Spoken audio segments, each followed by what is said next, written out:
ഇമാം റാസി തങ്ങൾ തന്റെ തഫ്സീറിൽ ഒരു ചരിത്രം പറയുന്നുണ്ട്. എന്റെ പ്രിയമുള്ളവരെ, ഈ ചരിത്രം നിങ്ങൾക്കൊരു പാഠമാകട്ടെ. ഇന്നത്തെ ഈ വഅദിന്റെ സദസ്സിൽ വന്നിരിക്കുന്ന നമ്മളോട്, നിങ്ങളോട്, എന്റെ പ്രിയപ്പെട്ടവരെ, എത്ര നന്മ കേട്ടിട്ടും നന്നാകാൻ പറ്റാത്തതിന്റെ ഒരു കാരണം ഞാൻ പറഞ്ഞു തരാ.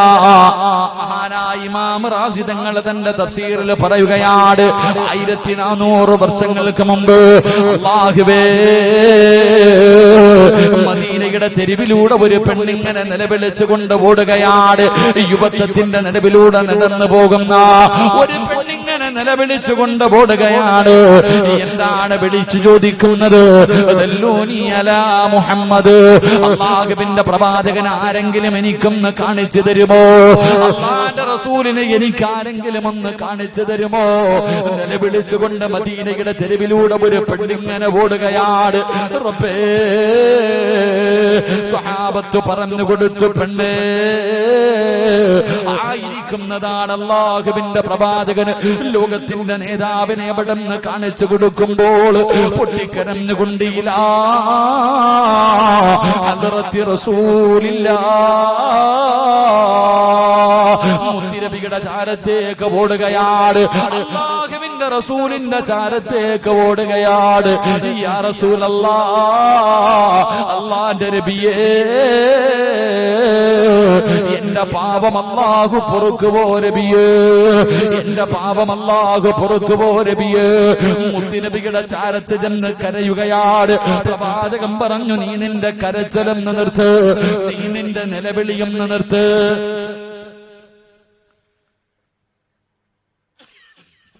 നീ നിന്റെ നിലവിളിയെന്ന് നിർത്ത്. എന്താണ് നിന്റെ ജീവിതത്തിൽ സംഭവിച്ചത്? എന്തിനാണ് നീ കരയുന്നത്? അല്ലാഹുവിന്റെ പ്രവാചകൻ അവിടെ നിന്ന് ചോദിക്കുമ്പോ ഈ പെണ്ണ് പറയുന്നു, യാ റസൂലല്ലാഹ്, നബിയേ, ഞാനൊരു പാപം ചെയ്തു നബിയേ, ഞാൻ എന്റെ ജീവിതത്തിൽ ഒരു പാപം ചെയ്തു, വലിയ ഒരു ദ്രോഹം ചെയ്തവളാണ് ഞാൻ. അല്ലാഹുവിന്റെ പ്രവാചകൻ ചോദിച്ചു, എന്താണ് നിന്റെ ജീവിതത്തിൽ ചെയ്തത്? യാ റസൂലല്ലാഹ്, എന്റെ ഭർത്താവ് ഒരു കച്ചവടക്കാരനാ, എന്റെ ഭർത്താവ് ഒരു കച്ചവടക്കാരനാ. എന്റെ ഭർത്താവ് പോയി കഴിഞ്ഞാൽ മാസങ്ങൾ കഴിഞ്ഞേ വരാറുള്ളൂ, പോയാൽ ഒരുപാട് മാസങ്ങൾ കഴിഞ്ഞിട്ടേ വരാറുള്ളൂ. എന്റെ ഭർത്താവ് അങ്ങനെ ജോലിക്ക് പോയപ്പോ ഇന്നീ സനയിതു യാ റസൂലല്ലാഹ്, ഞാൻ അവിടുന്ന് വ്യഭിചരിച്ചു നബിയേ. ഒനന്യ പുരുഷനെ എന്റെ വീട്ടിലേക്ക് വിളിച്ചു വരുത്തി, ഞങ്ങൾ ശാരീരികമായി ബന്ധപ്പെട്ടു, ഞങ്ങൾ അവിടുന്ന് വൻപാപം ചെയ്തു, ഞങ്ങൾ രണ്ടുപേരും വ്യഭിചരിച്ചു. ആ പെണ്ണ് പറയുകയാണ്, ആ വ്യഭിചാരത്തിലൂടെ ഞാൻ ഗർഭിണിയായി, ആ വ്യഭിചാരത്തിലൂടെ ഞാൻ ഗർഭിണിയായി. യാ റസൂലല്ലാഹ്, ഞാൻ ആരോടും പറഞ്ഞില്ല നബിയേ, ഒരാളും അറിഞ്ഞില്ല, ഒരാളെയും അറിയിച്ചില്ല. കാരണം ഭർത്താവ് നാട്ടിലില്ല, ഇനി മാസങ്ങൾ കഴിഞ്ഞേ വരാറുള്ളൂ, മറ്റൊരാളും വീടിന്റെ അകത്തില്ല. അതുകൊണ്ട് ആരോടും പറയാതെ, ആരും അറിയാതെ ഞാൻ എന്റെ വയറ്റിൽ ചുമന്നുകൊണ്ട് നടന്നു നബിയേ. 9.5 മാസം കഴിഞ്ഞു. അവിടന്നൊരാൺകുഞ്ഞിനെ ജന്മം കൊടുക്കുകയാ, അവിടന്നൊരാൺകുഞ്ഞിനെ പ്രസവിച്ചു. പ്രസവം കഴിഞ്ഞപ്പോ എന്ത് ചെയ്തെന്നറിയോ പെങ്ങട്, എന്ത് ചെയ്തെന്നറിയോ പെങ്ങട്? തന്റെ പൊന്നാര മകന്റെ കഴുത്തു ഞെരിച്ചങ്ങു കൊല്ലുകയാ. അല്ലാഹുവേ, 9.5 മാസക്കാലം ഗർഭം ചുമന്നു, മരണവേദനയുടെ വേദനയിൽ നിന്ന് പ്രസവിച്ചു. തന്റെ പൊന്നാര മകന്റെ കഴുത്തു ഞെരിച്ചങ്ങ് കൊല്ലുകയാണ്. എന്നിട്ടെന്ത് ചെയ്തെന്നറിയോ? മയ്യത്തെന്ത് ചെയ്തെന്നറിയുവോ? പടച്ചവനെ, ഈ പെണ്ണിനൊരു ജോലി ഉണ്ടായിരുന്നു, സുർക്കയുടെ കച്ചവടം നടത്തുന്ന പെണ്ണായിരുന്നു. എന്നിട്ട് പടച്ചവനെ ആ പെണ്ണ് പറയുകയാ, ഫഅൽഖൈതുഹു ഫിദ്ദില്ലി, ഏറ്റവും കൂടുതൽ പവർ കൂടിയ, ഏറ്റവും കൂടുതൽ പവർ കൂടിയ സുർക്കയുടെ ഭരണിക്കകത്ത് എന്റെ കുഞ്ഞിന്റെ മയ്യത്ത് ഞാനിട്ടു അടച്ചു വെച്ചു നബിയേ. പെങ്ങളെ, നെല്ലിക്ക ഉപ്പിലിടുമല്ലോ, മാങ്ങ ഉപ്പിലിടുമല്ലോ, ഇതുപോലെ തന്റെ കുഞ്ഞിന്റെ മയ്യത്തിന് ആ സുർക്കയുടെ ഭരണിക്കകത്ത് ഇട്ടുവെക്കുകയാ, അതിനകത്ത് കിടന്ന് അഴുകുകയാ. കുഞ്ഞിന്റെ ഇറച്ചി മുഴുവനും അതിനകത്ത് കിടന്ന് അഴുകുകയാ. ഇറച്ചി മുഴുവനും അതിനകത്ത് അഴുകിയങ്ങ് ചേർന്നു. അത് കഴിഞ്ഞ് എല്ലുകൾ ദ്രവിക്കാൻ തുടങ്ങി. തന്റെ കുഞ്ഞിന്റെ എല്ലുകൾ ദ്രവിക്കാൻ തുടങ്ങി. എല്ലാം അതിനകത്തങ്ങ് അലിഞ്ഞു ചേർന്നു, എല്ലാം അതിനകത്ത് അലിഞ്ഞു ചേർന്നു. അല്ലാ, ഒരടയാളവും കാണുന്നില്ല. ജ്യൂസ് അടിച്ച് ചേർക്കുന്നത് പോലെ കുഞ്ഞിന്റെ ഇറച്ചിയും എല്ലുമെല്ലാം അതിനകത്ത് അലിഞ്ഞു ചേർന്നു. ഒരടയാളവും കാണാതെ വന്നപ്പോ ഫജിഅ്തുഹാ, മുത്തുനബിയേ, ഞാനത് ജനങ്ങൾക്ക് കുടിക്കാൻ കൊടുത്തു നബിയേ. ഞാൻ കച്ചവടം നടത്തി നബിയേ, ഞാൻ വിറ്റു കാശ് വാങ്ങി നബിയേ. അല്ലാഹുവിന്റെ റസൂലിന്റെ കൈകാലുകൾ വിറയ്ക്കുകയാ. മുത്തുനബിയിരുന്ന് കരയുകയാ. താടിരോമത്തിലൂടെ കണ്ണുനീരിങ്ങനെ ഒഴുകുകയാ. അല്ലാഹുവേ, ഒരു പെണ്ണിനിങ്ങനെ ആകാൻ പറ്റുമോ തമ്പുരാന്? അല്ലാഹുവേ, ഇവളിങ്ങനെ ആകാറ്. പടച്ചവരെ, 3 പാപം, 1 വ്യഭിചരിച്ചു, 2 കൊല ചെയ്തു. പടച്ചവനെ, ആ കുഞ്ഞിനെ അതിനകത്തിട്ട് അതും കച്ചവടം നടത്തി. അല്ലാഹുവേ, മുത്തുനബിയിരുന്ന് കരയുകയാ. അല്ലാഹുവിന്റെ റസൂൽ ആ പെണ്ണിനോട് ചോദിച്ച ചോദ്യം എന്തെന്നറിയോ? തലമറയ്ക്കാതെ നടക്കുന്നത് പാപമാണെന്നറിയാത്ത ഏതെങ്കിലും ഒരു പെണ്ണുണ്ടോ? തലയുടെ ഒരു രോമം പോലും വെളിയിൽ കാണിക്കരുതെന്ന് നിന്റെ മതം പഠിപ്പിക്കുന്നല്ലോ, നീ പഠിച്ചിട്ടില്ലേ? അല്ലാഹുവിന്റെ റസൂൽ എവിടെന്ന് പറയുകയാ. നാളെ പടച്ച റബ്ബിന്റെ പരലോകത്ത് അല്ലാഹു ഒരു പെണ്ണിന്റെ തലയിലേക്ക് തീയുടെ ഒരു തൊപ്പി അല്ലാഹു ധരിപ്പിക്കുകയാണ്. ആ തൊപ്പി അങ്ങ് തലയിൽ വെക്കുമ്പോ സർവ്വതും മുലിച്ചിറങ്ങുകയാണ്. ആ പെണ്ണ് എന്തു പാപമാ ചെയ്തത്? തലയിലെ ഒരു മുടി വെളിയിൽ കാണിച്ച് നടന്ന പെണ്ണിനല്ല കൊടുക്കുന്ന ശിക്ഷ ഇതാ. ഇതറിയാത്ത പെണ്ണുങ്ങളുണ്ടോ? ചെറുപ്പക്കാരാ, എടാ, പടിവെട്ടുന്നത് പോലെ മുടിവെട്ടാൻ പാടില്ല. പടച്ചവര് മുടി ഇങ്ങനെ ഒരു സൈഡ് പറ്റപെട്ടി പിന്നെ ഇങ്ങനെ വളർത്തി നടക്കുന്നത് അത് പാപമല്ലേടാ? അല്ലാഹു ശപിച്ചവരല്ലേ? അല്ലാഹുവിന്റെ മലക്ക് ശപിച്ചതല്ലേടാ? നിനക്കതറിയുമല്ലോ, നിനക്കതറിയുമല്ലോ. എത്രയോ ഉസ്താദന്മാര് വാഴ്ന്നു പറഞ്ഞു, നിന്റെ ഉമ്മ നിന്നെ ഉപദേശിച്ചല്ലോ, എന്നിട്ടും എന്തേടാ ഇങ്ങനെ നടക്കുന്നത്? എന്തേ നന്നാകാത്തത്? എന്തേ നന്നാകാത്തത്? നിന്റെ ഹൃദയം ഇങ്ങനെ ആയതിന്റെ കാരണമാ പറയുന്നത്. അല്ലാഹുവിന്റെ റസൂൽ ആ പെണ്ണിനോട് ചോദിക്കുകയാ, നീ ഇങ്ങനെ ആകാനുള്ള കാരണമെന്താ? ചിന്തിച്ചു നോക്കും. മുത്തുനബിയുടെ മുന്നിൽ ഒരു പെണ്ണ് വന്നിട്ട് പറയുന്നു, നബിയെ, എന്റെ ഭർത്താവ് കച്ചവടക്കാരനാ, പോയാ ഗൾഫിൽ പോണ പോലെ 2 കൊല്ലമൊക്കെ കഴിഞ്ഞിട്ടേ വരത്തുള്ളൂ, മാസങ്ങൾ കഴിഞ്ഞിട്ടേ വരാറുള്ളൂ. അങ്ങനെ ഭർത്താവ് പോയപ്പോ ഞാൻ ഒരുത്തനുമായിട്ട് ശാരീരികമായി ബന്ധപ്പെട്ടു, അതിലൂടെ ഞാൻ ഗർഭിണിയായി, കലക്കാനും കൊല്ലാനും ഒന്നും നിന്നില്ല. ഞാൻ എന്റെ കുഞ്ഞിനെ ചുമന്നുകൊണ്ട് നടന്നു. കാരണം ഇക്ക നാട്ടിലില്ലല്ലോ, ഇക്ക നാട്ടിലില്ലാത്തത് കാരണം കൊണ്ട് നടന്നു, പ്രസവിച്ചിട്ട് കുഞ്ഞിനെ ഞാൻ തന്നെ അങ്ങ് കൊന്നു. എന്നിട്ട് ഉപ്പിലിടുന്നത് പോലെ സുർക്കയുടെ ഭരണിക്കകത്തിട്ട് അടച്ചു വെച്ചു. അതിനകത്ത് കിടന്ന് അഴുകി എല്ലാം ദ്രവിച്ചു കഴിഞ്ഞപ്പോ അത് അങ്ങോട്ട് ജനങ്ങൾക്ക് കുടിക്കാൻ കൊടുത്തിട്ട് കാശ് വാങ്ങി. അതാ പെണ്ണ് അല്ലേ? നമുക്ക് ജോളിയെ മാത്രമല്ലേ അറിയൂ. ജോളിയുടെ കഥ വായിച്ചു നോക്ക്, എന്താ ഇങ്ങനെ ആകാനുള്ള കാരണം കേൾക്ക്. ആ പെണ്ണ് പറയാം, അത് ഞാൻ വിറ്റ് കാശ് വാങ്ങി നബിയെ. ഈ പെണ്ണ് മുത്തി നബിയുടെ മുന്നിൽ ഇരുന്ന് പറയുമ്പോ പ്രവാചകൻ പൊട്ടിക്കരയ, കൈകാല് വിറയ്ക്ക. അല്ലാ, ഇങ്ങനെ ആകാൻ പറ്റുമോ? ഇങ്ങനെ ആകാൻ പറ്റുമോ? എന്റെ പ്രിയപ്പെട്ട പെങ്ങളെ, ആ പെണ്ണ് അങ്ങനെ ആകാനുള്ള കാരണം മുത്തി നബി ആ പെണ്ണിനോട് ചോദിച്ചു, ഫഇന്നി അറാ അന്നകി തറക്തി സ്വലാത്തൽ അസ്രി. ഒറ്റ ചോദ്യമേ ചോദിച്ചുള്ളൂ, നീ അസർ നിസ്കരിക്കാറില്ലേ? ഒറ്റ ചോദ്യം ചോദിച്ചുള്ളൂ. ഉസ്താദെ, 18 കൊല്ലം പോറ്റി വളർത്തി എന്റെ മോള് ഞാൻ നിലവിളിച്ച് പൊട്ടിക്കരഞ്ഞപ്പോ പോലും എന്നെ പരിഗണിക്കാതെ കണ്ടവന്റെ കൂടെ ഓടി ഉസ്താദെ. എന്റെ മോൻ എന്നെ തല്ലുന്നു ഉസ്താദെ, എന്നെ ചീത്ത വിളിക്കണു ഉസ്താദെ. എന്താ ഇല്ല, എന്റെ മക്കൾ ഇങ്ങനെ ആയതെന്ത്? ഞാൻ ചോദിക്കുന്നത്, നീയൊക്കെ അസർ നിസ്കരിക്കാറുണ്ടോ? ഒരൊറ്റ ആയത്തോതി അള്ളാഹു ജീവിതത്തിലെ പാവം മുഴുവനും പുറത്തരൂ എന്ന് പറഞ്ഞൊന്ന് കൈവക്കാൻ പറയുമ്പോ അതിന് പോലും മനസ്സില്ലാത്ത ആ ചെറുപ്പക്കാരനോട് ഞാൻ ചോദിക്കാം, നീ അസർ നിസ്കരിക്കുമായിരുന്നോ മോനെ? നിസ്കരിക്കുമായിരുന്നെങ്കിൽ നീ കൈവക്കുമായിരുന്നു. നിസ്കരിക്കാത്തത് കൊണ്ടാണ് നിന്റെ ഹൃദയം ഇത്ര കഠിനമായി പോയത്. അള്ളാഹു കാത്തിരക്ഷിക്കുമാറാകട്ടെ. ഉറക്കപ്പർ അള്ളാഹു കാത്തിരക്ഷിക്കുമാറാകട്ടെ. ഉറക്കപ്പർ അള്ളാഹു കാത്തിരക്ഷിക്കുമാറാകട്ടെ.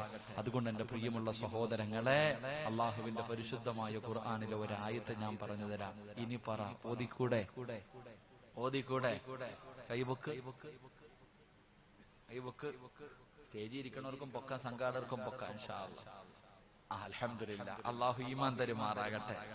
ഇനി പൊക്കാത്ത ആരെങ്കിലും ഉണ്ടെങ്കിൽ നിനക്ക് അല്ലാഹു ഒരു പ്രതിഫലം തരും. അത് പറഞ്ഞില്ലെങ്കിൽ പിന്നെ ഇന്നത്തെ വയത് കൊണ്ട് വല്ല പ്രയോജനമുണ്ടോ? ഇത്രയെല്ലാം പറഞ്ഞിട്ടും കൈവക്കാൻ മനസ്സില്ലാത്ത ആരെങ്കിലും ഉണ്ടെങ്കിൽ, അത്രയ്ക്കും നെഞ്ചുറപ്പ് നിനക്കുണ്ടെങ്കിൽ, അത്രയ്ക്കും വലിയ ആണത്തം നിനക്കുണ്ടെങ്കിൽ, ഇതുകൂടെ കേട്ടോ, നിനക്ക് അല്ലാഹു തരുന്ന ഒരു പ്രതിഫലം ഞാൻ പറയാം. നീ ഈ ലോകത്ത് എവിടെ കടന്ന് ചത്താലും, നിനക്കിനി ഏത് കൊലകൊമ്പം നിനക്ക് ലാ ഇലാഹ ഇല്ലല്ലാഹ് പറഞ്ഞു തന്നാലും പറയാൻ നിന്റെ നാവ് പൊങ്ങില്ലടാ. അള്ളാഹു കാത്തിരക്ഷിക്കുമാറാകട്ടെ. താത്താ, ഇത്ര പറഞ്ഞിട്ട് പോലും നിനക്കൊരു നല്ല നിയ്യത്ത് ചെയ്യാൻ നിനക്ക് മനസ്സില്ലെങ്കിൽ, അത്രയ്ക്കും വലിയ മതവിളകി ആന വന്നാലും നെഞ്ചു വിരിച്ചിരിക്കണ ഏതെങ്കിലും താത്ത ഉണ്ടെങ്കിൽ നിനക്ക് അല്ലാഹു ഒരു പ്രതിഫലം തരും. നീ എവിടെങ്കിലും കിടന്ന് തീരുവല്ലോ, അന്ന് പള്ളിയിലെ ഖത്തീബോ ഏതെങ്കിലും സയ്യിദന്മാരോ തങ്ങന്മാരോ അല്ലെങ്കിൽ ഹാഫിദോ ആലിമോ ഹജ്ജ് ചെയ്ത ആളോ ഉംറ ചെയ്ത ആളോ ആരും നിനക്ക് ലാ ഇലാഹ ഇല്ലല്ലാഹ് പറഞ്ഞെന്നാലും നീ പറയൂല, നിന്നെ കൊണ്ട് പറ്റൂല. നീ പറയും, ഞാൻ കാഫിർ ചാകുന്നത് പോലെയാ ചാകുന്നതെന്ന് പറഞ്ഞിട്ടേ മരിക്കത്തുള്ളൂ. അള്ളാഹു കാത്തിരക്ഷിക്കുമാറാകട്ടെ. ഉറക്കപ്പർ അള്ളാഹു കാത്തിരക്ഷിക്കുമാറാകട്ടെ. അള്ളാഹു അങ്ങനെയുള്ള ഒരു മരണത്തെ തൊട്ട് നമ്മളെ കാക്കുമാറാകട്ടെ. അതുകൊണ്ട് എന്റെ പ്രിയമുള്ള സഹോദരങ്ങളെ, മഹാനായ റബീഅത്ത് ബിൻ ഹൈസം റളിയല്ലാഹു, റബീഅത്ത് ബിൻ ഹുസൈൻ റളിയല്ലാഹു തആല അൻഹു, ആ ചെറുപ്പക്കാരൻ ഉണ്ടായിരുന്ന ഒന്നാമത്തെ ഗുണം, അള്ളാഹുവിന് ഇഷ്ടപ്പെടാത്ത ഒരു കാര്യവും കണ്ണുകൊണ്ട് കാണൂല, പ്രത്യേകിച്ച് പെണ്ണുങ്ങളുടെ മുഖത്ത് പോലും നോക്കാറില്ല. അള്ളാഹു ആ ചെറുപ്പക്കാരന്റെ ആ നല്ല ഗുണം ഇന്നത്തെ രാത്രി മുതൽ, അത്രയൊക്കെ അല്ലെങ്കിലും കുറച്ചെങ്കിലും ജീവിതത്തിൽ സൂക്ഷിക്കാൻ അള്ളാഹു ഭാഗ്യം തരുമാറാകട്ടെ. ഉറക്കപ്പുറം അള്ളാഹു ഭാഗ്യം തരുമാറാകട്ടെ. അത് ഞാൻ പറയാനുള്ള കാരണം, ഇന്നത്തെ കാലഘട്ടം അങ്ങനെ, നമ്മൾ ഇറങ്ങി പോകുമ്പോ ഈ താത്താമാരുടെ ഒക്കെ വരക്കം കണ്ട ആരായാലും നോക്കി പോവില്ലേ? എഴുന്നള്ളത്തിന് വരുന്ന ആന വരുന്ന കണ്ട ആരായാലും നോക്കൂലേപ്പാ? നോക്കൂലേ? നിങ്ങളാരും നോക്കൂല? മലക്കളല്ല, നമ്മള് മനുഷ്യന്മാരല്ലേ? ഒരു അന്യ പെണ്ണ് നമ്മുടെ മുന്നിലേക്ക് നടന്നു വരുന്നു, സ്വാഭാവികമായിട്ട് മനുഷ്യന്മാര് നോക്കിപ്പോ.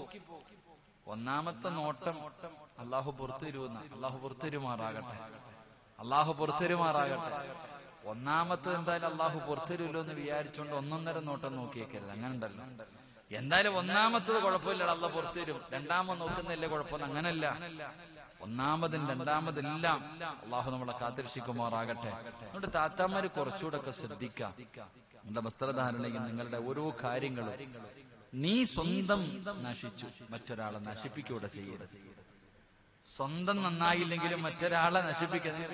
സഹോദരിമാര്, നിങ്ങൾ വിചാരിക്കും നിങ്ങളുടെ ഇഷ്ടത്തിന് നിങ്ങൾക്ക് തോന്നുന്ന രീതിയിൽ നിങ്ങൾ വസ്ത്രം ധരിച്ചിട്ട് നടക്കുമ്പോ എത്ര ചെറുപ്പക്കാരി ചെട്ടിപ്പടിയിൽ എത്ര എണ്ണം നിന്നെ നോക്കുന്നുണ്ട്.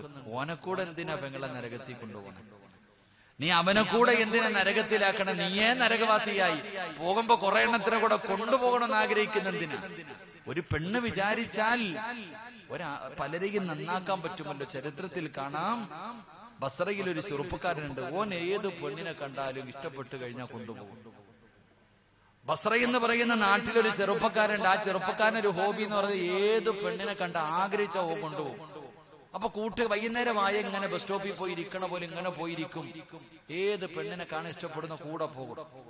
അപ്പൊ ഒരിക്കൽ കൂട്ടുകാരെല്ലാരും പറഞ്ഞടാ, ഒരു പെണ്ണുണ്ടടാ, എത്ര നോക്കിയിട്ട് ഓളെ വളയ്ക്കാൻ പറ്റണില്ല. ഇന്നിപ്പോ അതൊക്കെയല്ലേ നടക്കാം.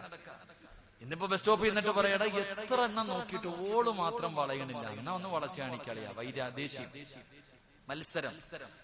അപ്പൊ ഈ ചെറുപ്പക്കാരനോട് പറഞ്ഞ ആരൊക്കെ നോക്കിയിട്ട് ഓള് വളയണില്ല. അപ്പൊ ഈ ചെറുപ്പക്കാരന് വാശിയായി ഓളൊന്ന് വളയ്ക്കണം. കൂടെ പുറകെ പോയി. പെണ്ണ് പറഞ്ഞു, എന്റെ പുറകെ നടന്നിട്ട് യാതൊരു കാര്യമില്ലേങ്ങായി, എന്റെ പുറത്ത് ഒന്നുമില്ല, എനിക്കൊരു ഇല്ല. ഇപ്പം പിന്നെയും പുറകെ പോവാ. അവസാനം പടച്ചോനെ എത്രയൊക്കെ നോക്കിയിട്ടും വിടുന്നില്ല. അവസാനം ഈ പെണ്ണ് തന്റെ വീടെടുക്കാറായപ്പോ ഈ പെണ്ണിനോട് ചോദിച്ചു, നീ എന്ത് കണ്ടിട്ടാ എന്റെ പുറകെ നടക്കണേ? ഞാൻ ശരീരം മുഴുവനും മറച്ചിട്ട് അള്ളാനെ പേടിച്ചടക്കുന്ന ഒരു പെണ്ണ, നീ എന്ത് കണ്ടിട്ടാ എന്റെ പുറകെ വരണേ? ഓൻ പറയാ, പെണ്ണേ, നിന്റെ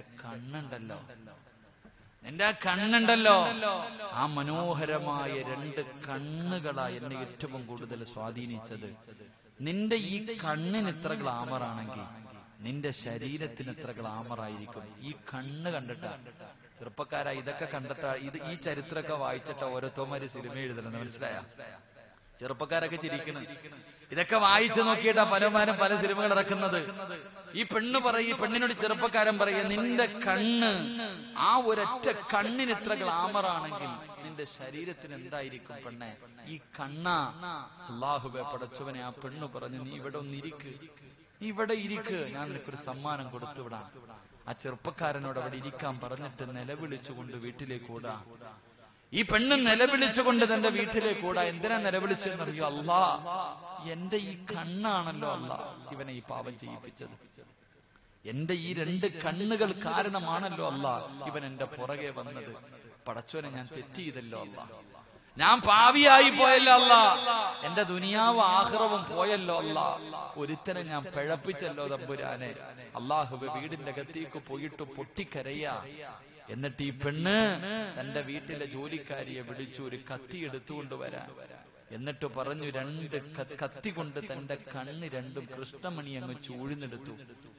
തന്റെ കണ്ണിന്റെ കൃഷ്ണമണികൾ ചൂഴ്ന്നെടുത്തിട്ട് ഒരു തുണിയിൽ പൊതിഞ്ഞിട്ട് പറഞ്ഞു, ഈ കണ്ണ് കണ്ടിട്ട് വന്ന ഒരുത്തനൊരു സ്ഥലത്തിരിപ്പുണ്ട്, ഇന്ന സ്ഥലത്ത് കൊണ്ടുപോയി കൊടുത്തേരെ. അല്ലാഹുവേ പടച്ചോനെ, ആ പെണ്ണ് ആ പയ്യനോട് ചോദിച്ചൊരു ചോദ്യമുണ്ട്. അല്ലാഹുവിനെ പേടിയില്ലടാ നിനക്ക്? എടാ, മരിക്കണ്ടേടാ ചെറുപ്പക്കാരാ. ആ പെണ്ണ് ചോദിച്ച ചോദ്യം, മരിക്കണ്ടേ നിനക്ക്? അല്ലാഹുവേ, ചെറുപ്പക്കാരൻ വളരെ ആ സന്തോഷത്തോടെ കാത്തി നിൽക്കാ. വീട്ടിലെ പെണ്ണ് കൊണ്ടുപോയിട്ട് പൊതി കൊടുത്തിട്ട് പറഞ്ഞു, യജമാനത്തി തന്നതാ നിനക്ക് തരാൻ. അല്ലാഹുവേ, ചെറുപ്പക്കാരൻ തുറന്നു നോക്കുമ്പോ 2 കൃഷ്ണമണികൾ രക്തത്തിൽ കുളിച്ചിരിക്ക. ചെറുപ്പക്കാരൻ വലിച്ചെറിഞ്ഞിട്ട് തന്റെ വീട്ടിലേക്ക് പോയി. കിടന്നിട്ടുറക്കം വരുന്നില്ല. മനസ്സിനൊരു സമാധാനമില്ല. ഭക്ഷണം കഴിക്കാൻ കഴിയുന്നില്ല, ഉറങ്ങാൻ കഴിയുന്നില്ല. അവസാനം ഈ ചെറുപ്പക്കാരൻ എഴുന്നേറ്റ് പെണ്ണിനോടൊന്ന് പൊരുത്തം ചോദിക്കണമല്ലോ. ആ പെണ്ണ് ചോദിച്ച ചോദ്യം, നീ മരിക്കേണ്ടവനല്ലേടാ, നീ അല്ലാഹുവിനെ കുറിച്ച് എന്തേ ഓർക്കാത്തത്? ആ പെണ്ണ് ചോദിച്ച ഒരേ ഒരു ചോദ്യം ഇങ്ങനെ ഇടിത്തീ വീടുന്നത് പോലെ തന്റെ ഹൃദയത്തിൽ കിടക്കുകയാണ്. അവസാനമല്ലാ ആ പെണ്ണിന്റെ കാല് പിടിച്ചിട്ടൊന്ന് പൊരുത്തം ചോദിക്കാറ്. അവസാനം ആ ചെറുപ്പക്കാരൻ തന്റെ വീട് ലക്ഷ്യമാക്കി, ആ പെണ്ണിന്റെ വീട് ലക്ഷ്യമാക്കി നടന്നു വരുമ്പോ കാണുന്ന കാഴ്ച എന്തെന്നറിയോ? സുബ്ഹാനല്ലാഹ്, ആ സുന്ദരിയായ പെണ്ണിന്റെ മയ്യത്തിങ്ങനെ കൊണ്ടുപോകുന്ന രംഗമാണ്, ആ ജനാസ കൊണ്ടുപോകുന്ന രംഗമാണ്. കണ്ണ് ചൂടിനെടുത്തിട്ട് കണ്ണിലൂടെ രക്തം ഇങ്ങനെ ഒലിച്ചൊലിച്ച് അവസാനം ആ പെണ്ണു മരിച്ചുപോയി. ആ പെണ്ണിന്റെ മയ്യത്ത് കൊണ്ടുപോകുന്ന രംഗമാണ് കാണുന്നത്. അല്ലാ, നിലവിളിച്ചുകൊണ്ട് ഓടിയടി പെങ്ങള്. ആ ചെറുപ്പക്കാരൻ നിലവിളിച്ചുകൊണ്ട് തന്റെ വീട്ടിലേക്ക് കടന്നുപോയി. അവസാനം ആരായെന്നറിയോ? നാട്ടിലെ പെണ്ണുങ്ങളെ വളയ്ക്കാൻ നടന്നിരുന്ന ചെറുപ്പക്കാര്. താൻ ഇഷ്ടപ്പെടുന്ന ഏത് പെണ്ണിനെയും പടച്ചവനെ തന്റെ വഴിതിയിലേക്ക് കൊണ്ടുവരുന്ന സൗന്ദര്യവാനായ ചെറുപ്പക്കാരൻ ആരായെന്നറിയുവോ? ലോകം അറിയുന്ന പണ്ഡിതനായി മാറിയെന്ന ചരിത്രം പഠിപ്പിക്കുമ്പോ ആ ബസ്ര ബസ്രയുടെ തെരുവിൽ നടന്ന ചെറുപ്പക്കാർ ലോകമറിയുന്ന പണ്ഡിതനായെന്ന് ചരിത്രം പറയുമ്പോ നിങ്ങളെ ജനങ്ങളെ തെറ്റിലേക്ക് കൊണ്ടുപോകലല്ല, അവനെ നന്നാക്കാൻ നീ പരിശ്രമിക്കൂ, അതിന് കാരണക്കാരിയായി നടക്കൂ. അതുകൊണ്ട് എന്റെ പ്രിയമുള്ളവരോട് പറയുകയാണ്, അല്ലാഹുവിനെ ഭയന്നുകൊണ്ട് ജീവിക്കൂ. ചെയ്തു പോയത് മുഴുവനും പടച്ച റബ്ബിന്റെ മുന്നിൽ ഏറ്റുപറഞ്ഞ് പൊട്ടിക്കരഞ്ഞ് തൗബ ചെയ്തു പിരിയാ. അതുകൊണ്ട് ചെറുപ്പക്കാരാ, അല്ലാഹുവിന്റെ പ്രവാചകൻ ഓഫർ ചെയ്യുന്ന സ്വർണത്തിന്റെ സിംഹാസനം നിനക്ക് വേണോ? മുത്തുനബിയുടെ കൂട്ടുകാരനാകണോ? അനസുതങ്ങൾ പറഞ്ഞതുപോലെ അല്ലാഹുവിന്റെ റസൂല് മദീനത്ത് കിടക്കുന്ന മുത്തുനബി നിന്നെ സ്നേഹിക്കണോ? ആ പ്രവാചകന്റെ മുന്നിൽ നിനക്കൊരു സ്നേഹമോ വിലയോ വേണോ? ചെറുപ്പക്കാരാ, പെങ്ങളെ, ഹറാമുകൾ കാണുന്നത് ഒഴിവാക്കൂ. ഇന്നത്തെ രാത്രി ഇവിടെ ഇരുന്നു കൊണ്ട് നിയ്യത്ത് ചെയ്യൂ, അല്ലാഹുവേ, ആരെല്ലാം ഈ സദസ്സിലിരുന്നു കൊണ്ട് ഈ പരിശുദ്ധമായ സ്വർഗത്തിലിരുന്നു കൊണ്ട് ഉസ്താദേ, ഇന്നത്തെ രാത്രി മുതൽ ഹറാം കാണുന്നത് കഴിവിന്റെ പരമാവധി ഉപേക്ഷിക്കും ഉസ്താദ്. കഴിവിന്റെ പരമാവധി പാപങ്ങൾ കാണുന്നത് ഞാൻ ഒഴിവാക്കും. ഇനി എന്തെങ്കിലും സംഭവിച്ചു പോയാ ഞാൻ തൗബ ചെയ്യും ഉസ്താദ്. അല്ലാഹുവേ, ആരെല്ലാം ഇവിടെ ഇരുന്നു കൊണ്ട് ഇന്നത്തെ രാത്രി മുതൽ ഹറാം കാണില്ല എന്ന് പടച്ചവനെ നിയത്ത് ചെയ്യുന്നോ, അല്ലാ, മരിക്കുന്നതിന് മുമ്പ് ആ കണ്ണുകൊണ്ട് മുത്തുനബിയെ കാണാൻ നീ ഭാഗ്യം കൊടുക്കണേ അല്ലാ. ഈ കണ്ണുകൊണ്ട് മുത്തുനബിയെ കാണാ ഭാഗ്യം കൊടുക്കണേ അല്ലാ. പടച്ചവരെ, പരിശുദ്ധമായ കഅബാലയത്തിന്റെ സൈഡില് സ്വർഗത്തിൽ നിന്ന് കൊണ്ടുവന്ന ഹജറുൽ അസ്വദ് എന്ന് പറയുന്ന ഒരു കല്ലുണ്ടല്ലോ, ആ കല്ല് മക്കത്ത് പോയിട്ടൊന്ന് കാണാൻ, അതിലൊന്ന് ചുംബിക്കാൻ നീ ഭാഗ്യം കൊടുക്കണേ അല്ലാ. അല്ലാഹുവേ, നിന്നെ കാണണ്ട കണ്ണാണല്ലാ, നിന്നെ കാണണ്ട കണ്ണാണല്ലാ. ഈ കണ്ണുകൊണ്ട് നിനക്കിഷ്ടമില്ലാത്തത് കാണില്ല എന്നാര് നിയത്ത് ചെയ്യുന്നുണ്ടോ, അവർക്ക് നിന്റെ ലിഖാ കാണാ.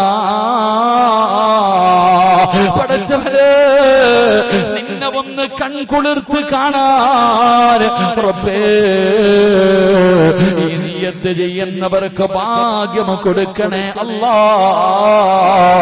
ഈ സദസ് അതിനൊരു സബബാക്കണേ അല്ലാ. അല്ലാഹു നമുക്ക് ഭാഗ്യം നൽകുമാറാകട്ടെ. ഇന്നു മുതൽ, ഇന്നത്തെ രാത്രി മുതൽ ഇൻഷാ അല്ലാഹ്, ഓർമ്മയുള്ള കാലത്തോളം ഉസ്താദെ, കഴിവിന്റെ പരമാവധി അല്ലാഹ്ക്ക് ഇഷ്ടപ്പെടാത്ത കാര്യങ്ങൾ ഞങ്ങൾ കാണൂല. ഇനി എന്തെങ്കിലും കണ്ടുപോയാ ഇൻഷാ അല്ലാഹ് തൗബ ചെയ്യും. നിയ്യത്ത് ചെയ്യുന്നവരെന്ന് കൈവക്കിക്കേ. അൽഹംദുലില്ലാഹ്, ഞാൻ രക്ഷപ്പെട്ടു. അല്ലാഹു സ്വർഗവാസികളെ നമ്മളെ പെടുത്തുമാറാകട്ടെ. ഈ 12 മണിക്കൂർ യാത്ര ചെയ്ത് ഇവിടെ വരെ വന്നതിന് എന്തായാലും പ്രയോജനമുണ്ടായി. അല്ലാഹു നമുക്ക് ഈമാൻ നൽകി അനുഗ്രഹിക്കുമാറാകട്ടെ. 2 നിർത്താറായോ? 11:20 നിർത്താറായ? അരമണിക്കൂറും കൂടെ ഇരിക്കും. ആ 12 മണിക്ക് ദുആ ചെയ്യാം. പുതിയ വർഷം തുടങ്ങുമ്പോ നന്മ ചെയ്തുകൊണ്ട് വെളിയിൽ പോണ്ട. എന്റെ പ്രിയപ്പെട്ടവരെ, 2020 ഒന്നാമത്തെ മിനിറ്റ് ഈ സ്വർഗത്തിരുന്ന് തൗബ ചെയ്തിട്ട് പോകാം. അൽഹംദുലില്ലാഹ്, അല്ലാഹു ഭാഗ്യം തരുമാറാകട്ടെ. ഇരിക്കൂലേ? അരമണിക്കൂറും കൂടെ ഇരിക്കാന്ന് നിയ്യത്ത് ചെയ്യുന്നവര് കൈ പൊക്കിക്ക്. ആ പൊക്കിയ കൈ നേരെ പോക്കറ്റിട്ട് എന്നിട്ടൊരു സദക്ക എടുക്ക്. ബക്കറ്റ് എടുക്ക്. എല്ലാവരും തന്റെ പോക്കറ്റിൽ ചിരി. ഇപ്പൊ ചിരിക്കാൻ ആരെ കൊണ്ടും പറ്റും. ക്യാൻസർ എന്ന് പറയുന്ന രോഗം പിടിച്ച് തിരുവനന്തപുരം RCCയിൽ കൊണ്ടുപോയപ്പോ ഡോക്ടർ പറഞ്ഞു, ഇവിടെ കടത്തിയിട്ട് പ്രത്യേകിച്ച് പ്രയോജനമൊന്നുമില്ല, വീട്ടിൽ കൊണ്ടുപോക്കോളെ. അല്ലോ 1001 രൂപ പള്ളിക്ക് ദുആ ചെയ്യാൻ. ആർക്ക് വേണം? അപ്പോ 2 കിഡ്നിയും തകർന്നുപോയി. 30-35 ലക്ഷം രൂപ മാറ്റിവെക്കാൻ 501 രൂപ പള്ളിക്ക്. ആർക്ക് വേണം ആമിനത്ത് 501? അപ്പോ അതുകൊണ്ട് ഞാൻ പറയുന്ന അപ്പോഴല്ല കൊടുക്കേണ്ടത്, ഇപ്പൊ കൊടുക്ക്. ഇപ്പൊ കൊടുത്ത അങ്ങനെ ഒരു ഗതി അള്ളാഹു നിനക്ക് വരുത്തൂല. ക്യാൻസർ എന്ന് പറയുന്ന രോഗത്തിന്റെ അണുക്കൾ നിന്റെ ശരീരത്തിലുണ്ടോ? ഇന്നല്ല മാറ്റിത്തരും, കൊടുക്ക്. അസ്സദഖത്തു റദ്ദുൽ ബലാ, സദഖ വിപത്തുകളെ തട്ടിമാറ്റുമെന്ന് നബി മുഹമ്മദ് മുസ്തഫ. ഉറക്കെ നബി മുഹമ്മദ് മുസ്തഫ സല്ലല്ലാഹു അലൈഹി വസല്ലമ തങ്ങൾ പറഞ്ഞു, സദഖ വിപത്തുകളെ തട്ടിമാറ്റും. മനസ്സറിഞ്ഞിട്ട് കൊടുക്കടാ ചെറുപ്പക്കാരാ, മനസ്സറിഞ്ഞിട്ട് കൊടുക്ക്.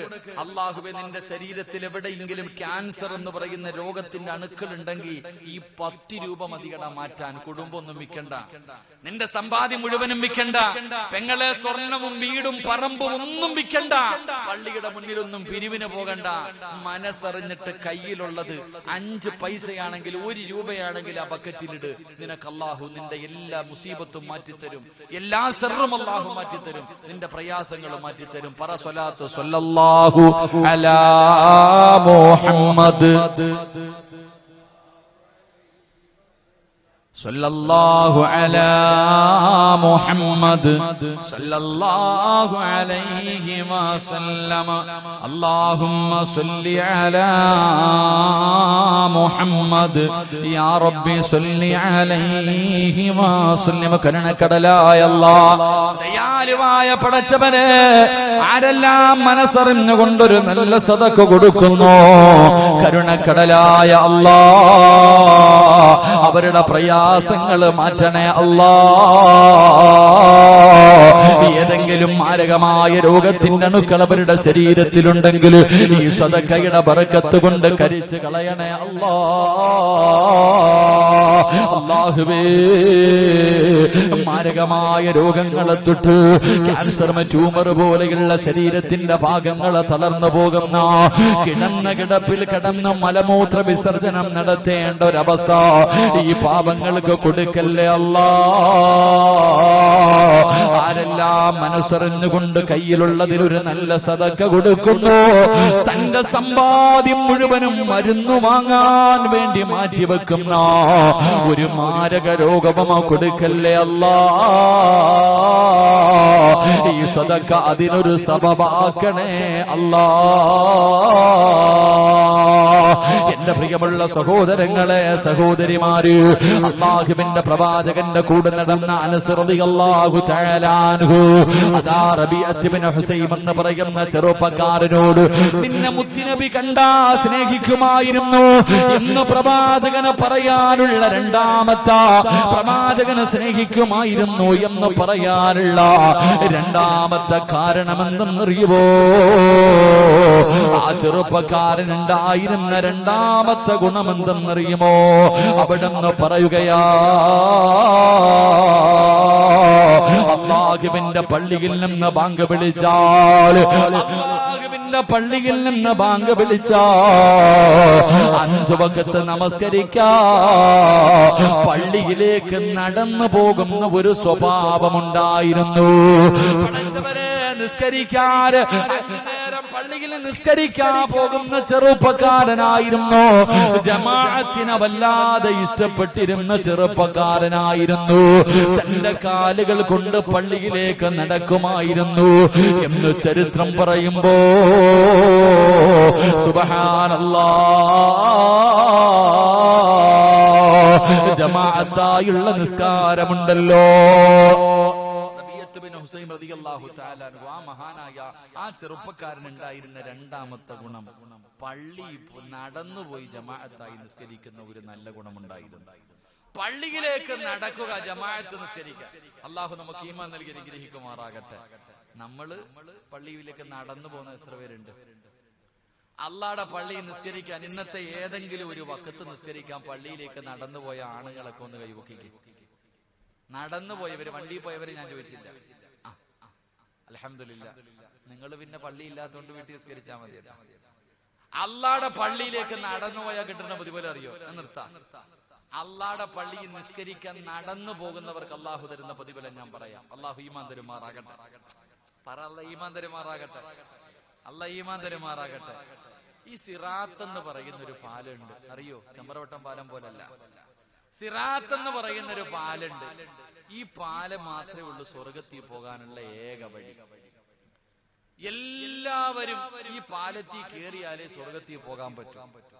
ഈ പാലത്തിന്റെ അവസ്ഥയെ കുറിച്ച് നിങ്ങൾക്കറിയോ? ഇതിന് വലിയ നീളമാണ്, വർഷങ്ങളോളം നീളമാണ്.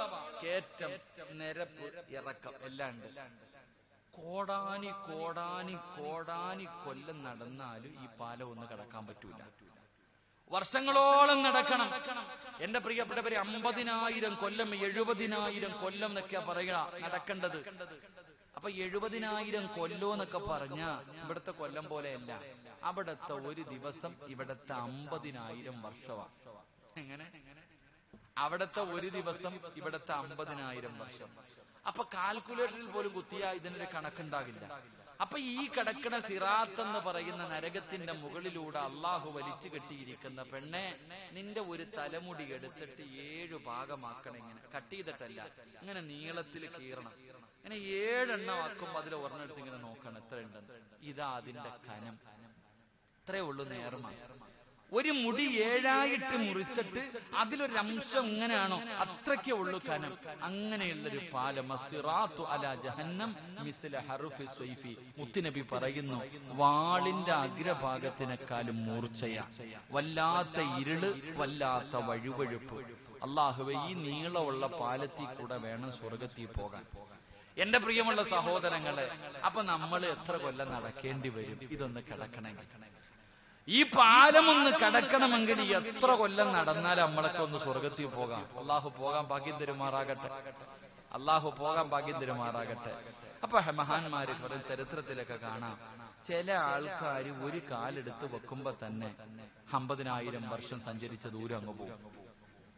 ഒറ്റ കാലെടുത്ത് വെക്കുമ്പോ തന്നെ, ഒരു കാലെടുത്ത് വെക്കുമ്പോ തന്നെ വർഷങ്ങളോളം, കോടിക്കണക്കിന് വർഷം സഞ്ചരിക്കുന്ന ദൂരം ഒറ്റ ചുവട്ടടിയിൽ 7 സ്ഥലങ്ങളിലേക്ക് നടന്നാൽ, 7 സ്ഥലങ്ങളിലേക്ക് ആരെങ്കിലും കാലുകൊണ്ട് നടന്നുപോയാൽ അവൻ നാളെ സിറാത്ത് എന്ന് പറയുന്ന പാലത്തിൽ ഒരു കാലെടുത്ത് വെക്കുമ്പോ കോടിക്കണക്കിന് കൊല്ലം സഞ്ചരിച്ചാൽ പോകേണ്ട ദൂരം ഒറ്റയടിക്ക് അള്ളാഹു മാറ്റിക്കൊടുക്കും. അള്ളാഹു സ്വർഗത്തിലേക്ക് അടുപ്പിച്ചു കൊടുക്കും. അള്ളാഹു നമുക്ക് ഭാഗ്യം നൽകുമാറാകട്ടെ. അള്ളാഹു ഭാഗ്യം നൽകുമാറാകട്ടെ. 7 സ്ഥലങ്ങളിൽ, സിനിമാ തിയേറ്ററിലോ ഫുട്ബോൾ കളി കാണാനോ ഗാനമേളയ്ക്കൊന്നുമല്ല, 7 സ്ഥലങ്ങളിലേക്ക് ആരെങ്കിലും നടന്നാൽ, എന്റെ പ്രിയമുള്ള സഹോദര, അല്ലാഹുവിന്റെ പള്ളിയിൽ നിന്ന് ഹയ്യ അലസ് സ്വലാഹ്, ഹയ്യ അലൽ ഫലാഹ്,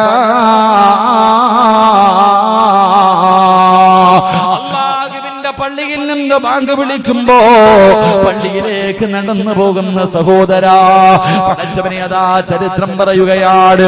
മഹാനായ റബീഅത്ത് ബിൻ ഹുസൈൻ തങ്ങളുണ്ടല്ലോ, പടച്ചവനെ ഒറ്റ വഖത്ത് പോലും മുടക്കിയിട്ടില്ല. അവസാനം രോഗം പിടിച്ചിട്ട് നടക്കാൻ വയ്യ.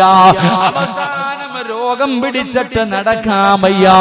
2 ആൾക്കാരുടെ തോളിൽ കൈയിട്ടിട്ടാണ് തങ്ങൾ അവിടെ നിന്ന് നടക്കുന്നത്. 2 പേരുടെ തോളിൽ കൈവച്ചുകൊണ്ട് അള്ളാഹുവിന്റെ പള്ളിയിലേക്ക് പോകുന്നത് കണ്ടപ്പോ അവിടെ നിന്ന് ചിലര് ചോദിക്കുന്നു, തങ്ങള് നടക്കാൻ ആരോഗ്യമില്ലല്ലോ, പിന്നെ എന്തിനാണ് പിന്നെയും പള്ളിയിലേക്ക് വരുന്നത്? വീട്ടിൽ നമസ്കരിക്കാമല്ലോ. ആ സമയത്ത് മഹാനായ റബീഅത്ത് ബിൻ ഹുസൈൻ തങ്ങളെ പറഞ്ഞത് എന്തെന്നറിയോ?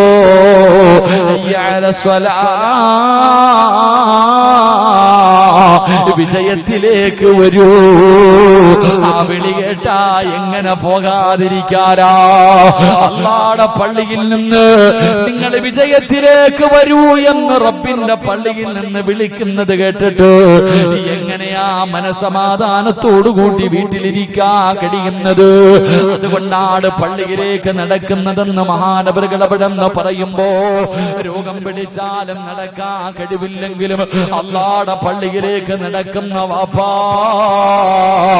ഒരു ചുവട്ടടി വെറുതെയല്ല, നീ ചവിട്ടുന്ന ഒരു ചുവട്ടടി വെറുതെയല്ല. അത് നാളെ സിറാത്തിൽ വെക്കുമ്പോ വർഷങ്ങളോളം സഞ്ചരിക്കുന്ന ദൂരം അല്ലാഹു അടുപ്പിക്കുകയാ. പെട്ടെന്ന് പോകാം. കോടാനി കോടാനി കോടാനി കൊല്ലം നടന്ന തീരാത്ത സിറാത്തുണ്ടല്ലോ, നിനക്ക് പെട്ടെന്ന് നടക്കാവാപ്പാ. അല്ലാഹുവിന്റെ പള്ളിയിലേക്ക് നടന്നവനല്ലേ, അല്ലാഹുവിന്റെ പള്ളിയിലേക്ക് നടന്ന കാൽച്ചുവട് വെറുതെയല്ല. അല്ലാഹുവിന്റെ പള്ളിയിലേക്ക് നടന്ന കാൽച്ചുവട് വെറുതെയല്ല. പെങ്ങളെ, നീ വിചാരിക്കും ഉസ്താദ് ഞങ്ങൾക്ക് ജമാഅത്ത് നമസ്കരിക്കാൻ പള്ളിയിലേക്ക് പോകാൻ കഴിയില്ലല്ലോ, അവസരം നിങ്ങൾക്കില്ലല്ലോ. പെങ്ങളെ, പേടിക്കണ്ട. അല്ലാഹുവിന്റെ ഇൽമു പറയുന്ന ഈ വഅദിന്റെ സദസ്സിലേക്ക് നടന്നത് വെറുതെയല്ല ഉമ്മ, നടന്നത് വെറുതെയല്ല ഉമ്മ. ഇവിടേക്ക് നടന്ന ഓരോ ചുവട്ടടിയും നാളെ നിനക്ക് സിറാത്തില് പ്രയോജനമാ. വഅദിന്റെ സദസ്സുകളിലേക്ക്, സ്വലാത്തിന്റെ സദസ്സുകളിലേക്ക്, നന്മ പറയുന്ന സദസ്സിലേക്ക് നടക്കുന്ന ഓരോ ചുവട്ടടിയുണ്ടല്ലോ, ഒരുപാട് ദൂര സ്ഥലങ്ങളിൽ നിന്ന് പടച്ചവനെ രോഗം പിടിച്ചിട്ടും നടന്നു വന്ന ഉമ്മ, നിനക്ക് അല്ലാഹുവിന്റെ സ്വർഗത്തിൽ എളുപ്പം പോകാം ഉമ്മ. നിനക്ക് അല്ലാഹു തരുന്ന പ്രതിഫലമാ, നിനക്ക് അല്ലാഹു തരുന്ന പ്രതിഫലമാ. അതുകൊണ്ട് ചെറുപ്പക്കാരോട് പറയുകയാണ്, വാപ്പമാരോട് പറയുകയാ,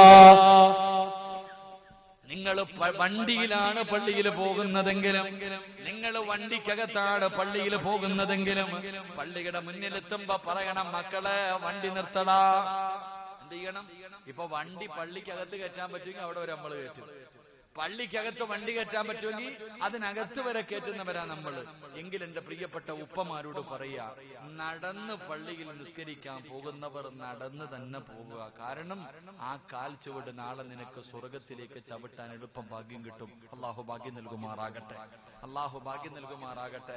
അപ്പൊ വയ്യാത്ത വാപ്പ ചോദിക്കും, ഉസ്താദെ നമുക്ക് വയ്യല്ലോ. വാപ്പ വയ്യെങ്കിലും നിന്റെ വണ്ടിയിലാണ് പോകുന്നതെങ്കിൽ ഇവിടത്തെ പള്ളിയുടെ തൊട്ടു മുന്നിൽ കൊണ്ടുപോകുമ്പോ പറയണം, മോനെ ഒന്ന് നിർത്തടാ, ഞാനൊന്ന് നടക്കട്ടെ. വണ്ടി പള്ളിയുടെ മുന്നിലെത്തുമ്പോ പറയണം, മോനെ ഒരു 10 ചുവട്ടിടിയെങ്കിലും വാപ്പ ഒന്ന് നടക്കട്ടേടാ. അല്ലാഹുവേ, സിറാത്തി എളുപ്പത്തിൽ കടക്കാൻ പെടാ മോനെ, നടന്ന് ഒരു 10 ചുവട്ടിടിയെങ്കിലും നിങ്ങൾ പള്ളിയിലേക്ക് നടന്നു വേണം പോകാൻ. അള്ളാഹു നമുക്ക് ഭാഗ്യം നൽകുമാറാകട്ടെ, അള്ളാഹു ഭാഗ്യം നൽകുമാറാകട്ടെ. നിങ്ങൾ ചെറുപ്പക്കാരെന്റെ മുഖത്ത് നോക്കുന്നു, ഉസ്താദ് ഇത് പള്ളി പോകുന്നവർക്കല്ലേ, പള്ളി നിസ്കരിക്കാൻ പോകുന്നവനല്ലേ നടക്കേണ്ടത്. പോകാത്ത എനിക്ക് വെള്ളിയാഴ്ച മാത്രം ജുമായ്ക്ക് പോണേ, എനിക്കിപ്പോ എന്താ ഇല്ലേ? വെള്ളിയാഴ്ച മാത്രം ജുമായ്ക്ക് ഇമാമങ്ങട്ട് വാലെടുക്കുമ്പോ ചാടിക്കേറിനെ, എനിക്കിപ്പോ അതൊന്നും ബാധകം ഇല്ലല്ലോ. അള്ളാഹു നമുക്ക് ഈമാൻ നൽകി അനുഗ്രഹിക്കുമാറാകട്ടെ. എന്റെ പ്രിയമുള്ള സഹോദരങ്ങളെ, നിസ്കാരത്തിന്റെ മഹത്വം ഞാൻ പറയണില്ല, എല്ലാവർക്കും അറിയാലോ. ഞാൻ നേരത്തെ പറഞ്ഞെന്ന് മതിയല്ലോ. ജമാഅത്തായി നിസ്കരിച്ചാൽ പൊന്നുമോനെ 27 ഇരട്ടി പ്രതിഫലമുണ്ടെന്നല്ലേ. നമസ്കാരം നിസ്സാരമായി തള്ളിക്കളയേണ്ട ഒരു കാര്യമല്ലല്ലോ. നിസ്കാരത്തിന് വല്ലാത്ത മഹത്വവും പവിത്രതയും സ്ഥാനവും മഹാനായി നബിയിന റസൂലുള്ളാഹി സ്വല്ലല്ലാഹു അലൈഹി വസല്ലമ തങ്ങൾ തന്റെ അവസാനം മരണത്തിന്റെ സക്കറാത്തിന്റെ അവസ്ഥയിൽ ആ മരണത്തോട് മല്ലടിച്ചു കൊണ്ടിരിക്കുമ്പോ മുത്തുനബി ഓർമ്മപ്പെടുത്തിയത് ഹജ്ജിന് പോകണമെന്നല്ല, ഉംറ ചെയ്യണമെന്നല്ല, സദക്ക കൊടുക്കണമെന്നല്ല. അള്ളാഹുവിന്റെ റസൂൽ ആ വഫാത്തിന്റെ വേളയിലും ഓർമ്മപ്പെടുത്തിയത് നിസ്കാരത്തെ കുറിച്ചായിരുന്നു. നിസ്കരിക്കണമെന്നായിരുന്നു. നിങ്ങൾ നിസ്കാരം ഉപേക്ഷിക്കരുതെന്നായിരുന്നു. എന്റെ പ്രിയപ്പെട്ടവരെ, പൗരത്വ ബില്ലൊക്കെ പാസാക്കി. എന്തുകൊണ്ട് പാസാക്കി? ഞാൻ അവരെ കുറ്റം പറയുന്നില്ല. എന്തുകൊണ്ട് സഹോദരങ്ങളെ, എന്തുകൊണ്ടാണ് അള്ളാഹു ഈ യുവന്മാരെയൊക്കെ നമുക്കെതിരെ കൊണ്ടുവരാനുള്ള കാരണം എന്താ? ലഹറൽ ഫസാദു ഫിൽ ബർരി വൽ ബഹർ നമ്മുടെ കയ്യിലിരിപ്പുണ്ട് തന്നെ. നമ്മളൊക്കെ അള്ളാനെ വഴിപ്പോ ബാബരി മസ്ജിദ് പോയി. എന്തുകൊണ്ട് പോയി? എല്ലാ നിയമങ്ങളും നമുക്കെതിരായി. എന്തുകൊണ്ട്? എന്റെ പ്രിയപ്പെട്ടവരെ, ഇവന്മാരെ നമ്മൾ ഭയക്കുന്നൊരവസ്ഥയിലേക്ക് അള്ളാഹു എത്തിക്കാനുള്ള കാരണം നമ്മുടെ കയ്യിലും പല പോരായ്മകളുണ്ട്. എന്തുകൊണ്ട് സഹോദരങ്ങളെ? ഇന്ത്യ മഹാരാജ്യത്ത് 25 കോടി മുസ്ലിമീങ്ങളുണ്ട്. ഈ 25 മുത്തുനബി പറഞ്ഞു, ലോകത്തെ ഏറ്റവും വലിയ ആയുധം മാറ്റം ബോംബോ മിസൈലുകളോ തോക്കുകളോ ഒന്നുമല്ല, ഒരു മുസ്ലിമിന്റെ ദുആ, ഒരു മുസ്ലിമിന്റെ പ്രാർത്ഥനയാണ് ലോകത്തിലെ ഏറ്റവും വലിയ ആയുധം. വെള്ളപ്പൊക്കം ഉണ്ടായപ്പോ ഒറ്റ വെള്ളിയാഴ്ച ജുമായ്ക്ക് നിസ്കാരം കഴിഞ്ഞിട്ട് ഒറ്റ ദുആ ചെയ്തപ്പോ വെള്ളമൊക്കെ പോയില്ലേ? മഴയൊക്കെ നിന്നില്ലേ? എങ്ങനെ നിന്ന് സഹോദരൻ? നമ്മൾ ദുആ ചെയ്തപ്പോ നിർത്തി.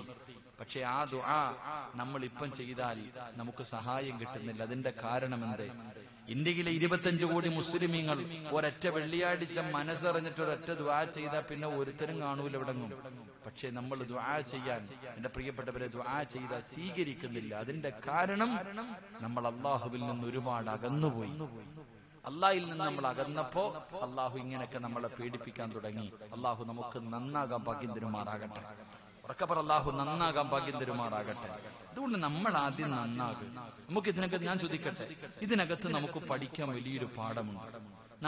ഈ പഴയ ആൾക്കാർ പറയും ശത്രുവിന്റെ ഉപദ്രവം ചില സമയത്ത് ഉപകാരം എന്നാ പറഞ്ഞത്. നമ്മൾ മനസ്സിലാക്കേണ്ടതുണ്ട് എന്റെ പ്രിയപ്പെട്ട സഹോദരങ്ങളെ, ഇവന്മാരുടെ, ഞാൻ സത്യം പറഞ്ഞ ഇവന്മാരെ അനുമോദിക്കണം ഒരു കാര്യത്തിൽ. ഏത് കാര്യത്തില്? ഇവന്മാരെ കൊണ്ട്, നമ്മുടെ പ്രധാനമന്ത്രിയെയും അതുപോലെ തന്നെ ഇവന്മാരെല്ലാരെയും കൊണ്ട് നമുക്കൊരു ഗുണമുണ്ടായി. എന്താ ഗുണമെന്ന് പറയട്ടെ? എന്റെ പ്രിയപ്പെട്ട സഹോദരങ്ങളെ, മുസ്ലിം സമുദായം 5 തട്ടിലായിരുന്നു. കൈ എവിടെ കെട്ടണം, കുനൂത്ത് ഓതണം, മരിച്ചവര് കേൾക്കുവോ, ഖബർ സിയാറത്തുണ്ടോ, ഇതൊക്കെയായിരുന്നു വിഷയം. ഇവരെല്ലാവരെയും കൂടെ ഒന്ന് ഒരുമിപ്പിക്കാൻ ആരൊക്കെ നോക്കി? ഇവിടെ ഇസ്ലാം മുസ്ലിം സംഘടനകളെ മുഴുവനും ഒരുമിപ്പിക്കാൻ വേണ്ടി ആരൊക്കെ നോക്കി? ഇന്ന് വരെ നടന്നു. തലകുത്തി നടന്നവരൊക്കെ പോയി, മടുത്തിട്ട് അവരൊക്കെ പള്ളിപ്പറമ്പി വരെ പോയി. പക്ഷെ ഇവന്മാരെല്ലാരും കൂടെ ഒറ്റ നിയമം പാസ്സാക്കിയപ്പോ നമ്മളൊക്കെ ഒറ്റക്കെട്ടായി. ആലോചിക്കുക, ഇവരൊരൊറ്റ നിയമം പാസ്സാക്കിയപ്പോ കൊടിയുടെ നിറവില്ല, നീ കൈ എവിടെ വേണമെങ്കിലും കെട്ടിക്കോ, കാല് കെട്ടിക്കോ. ഇപ്പൊ എല്ലാം ഒറ്റയടിക്കല്ലേ ഇറങ്ങുന്നത്. അതൊരു ഉപകാരമില്ലേ സഹോദരങ്ങളെ? ഇവരെ കൊണ്ട് നമുക്കുണ്ടായ ഒരു ഉപകാരം. അൽഹംദുലില്ലാ, അള്ളാഹു ഈമാൻ നിലനിർത്തി തരുമാറാകട്ടെ. ഈ ഒത്തൊരുമയാ നമുക്ക് വേണ്ടത്. അപ്പൊ അവന്മാരുടെ ചില സമയത്ത് ശത്രുവിന്റെ ഉപദ്രവം ഉപകാരാവുന്ന, അപ്പൊ അതുകൊണ്ട് ആ കടക്കോക്കന്മാർക്ക് നന്ദിയെ നമ്മൾ പറയേണ്ടത്. ശരി, അള്ളാഹു നമുക്ക് ഹിദായത്തിൽ അനുഗ്രഹിക്കുമാറാകട്ടെ. എന്റെ പ്രിയമുള്ള സഹോദരങ്ങൾ, അതുകൊണ്ട് ഞാൻ പറഞ്ഞു വന്നത്, എന്റെ പ്രിയപ്പെട്ട സഹോദരങ്ങളെ, ഞാൻ നിങ്ങളോട് പറയുന്നത്, എല്ലാ പ്രശ്നത്തിനും കാരണം നമ്മൾ അള്ളാഹയെ മറന്നുപോയത്. നമ്മൾ അള്ളാഹനെ മറന്നതുകൊണ്ടാ നമുക്ക് ഈ പ്രശ്നങ്ങളൊക്കെ ഉണ്ടായത്. ചെറുപ്പക്കാർ ചോദിക്കും, ഉസ്താദ് എന്തിനാ ഉസ്താദ് നിസ്കരിക്കുന്നത്? അത് വല്ലപ്പോഴും പോയാ പോരെ, ഇല്ലേ? വല്ലപ്പോഴും പോയാ പോരെ. അത് സമയം കിട്ടുമ്പോ ഒന്ന് പള്ളിയിൽ പോയി നിസ്കരിക്കണം. എന്തിനാ 5 വക്തൊക്കെ പോണത്? വല്ല അസറും മഗ്‌രിബും ഒക്കെ സമയം കിട്ടുമ്പോൾ നിസ്കരിച്ചാൽ മതി. ഈ പ്രായമുള്ളവർക്കൊക്കെ പറഞ്ഞിട്ടുള്ളതാണല്ലോ. നമുക്കൊന്ന് ഒരൊറ്റ ഉദാഹരണം ഞാൻ പറയാം. എന്റെ പ്രിയപ്പെട്ട സഹോദരങ്ങൾ, ഇവിടെ വെള്ളപ്പൊക്കം ഉണ്ടായില്ലേ? ഇപ്പൊ ഇവിടൊക്കെ വെള്ളമല്ലായിരുന്നു? കുറച്ചൊക്കെ ഇല്ലേ? വെള്ളം ഇല്ലായിരുന്നു അപ്പൊ അന്ന്? എന്നാ വെള്ളപ്പൊക്കമായിരുന്നില്ലേ? എന്റെ പ്രിയപ്പെട്ട, ഞാനിവിടെ അടുത്തൊരു വന്നപ്പോഴത്തേക്കൂടൊക്കെ വെള്ളം ഇങ്ങനെ ഒലിക്കുക. എല്ലാരും വലിയ പേടിയിലായിരുന്നു.